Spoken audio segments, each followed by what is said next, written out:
Consciousness is one of humanity's deepest mysteries. It's something we experience every day, yet it's incredibly hard to explain. When you think, "I exist," what does that really mean? Is your consciousness just the result of brain processes, or is there something more, something immaterial that transcends biology? In this video, we'll dive into philosophy's greatest ideas about consciousness, from the ancient Greeks to modern thinkers. By the end, we want to hear from you. Which explanation makes the most sense?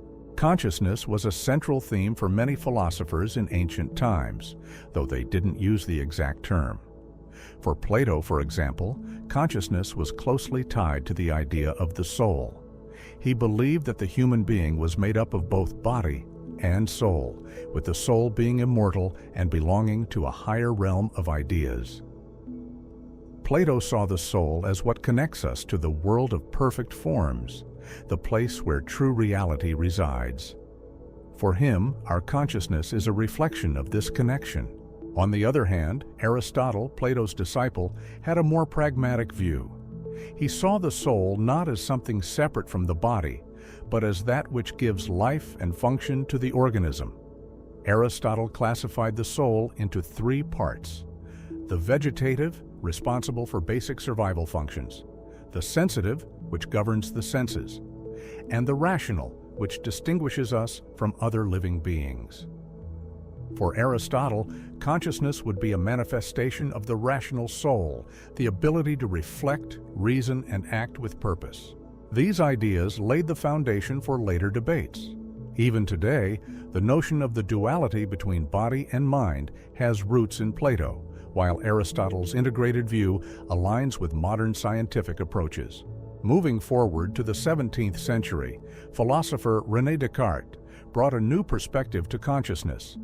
He famously said, "I think, therefore, I am."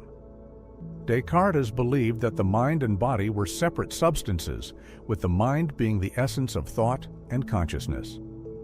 This idea of mind-body dualism sparked intense debates and still influences many philosophical and scientific discussions today. In the 20th century, Thomas Nagel introduced an innovative concept: subjective experience. He wrote an essay titled, "What is it like to be a bat?" to argue that no matter how hard we try to understand another being's consciousness, we will never truly know how it experiences it. Consciousness, for Nagel, is unique and personal. And then we have Daniel Dennett, who challenged these ideas by suggesting that consciousness is, in fact, an illusion. For Dennett, what we perceive as consciousness is simply the result of complex interactions in the brain, with no need for anything extra beyond biology. In recent years, the debate about consciousness has expanded beyond philosophy, involving neuroscience and physics.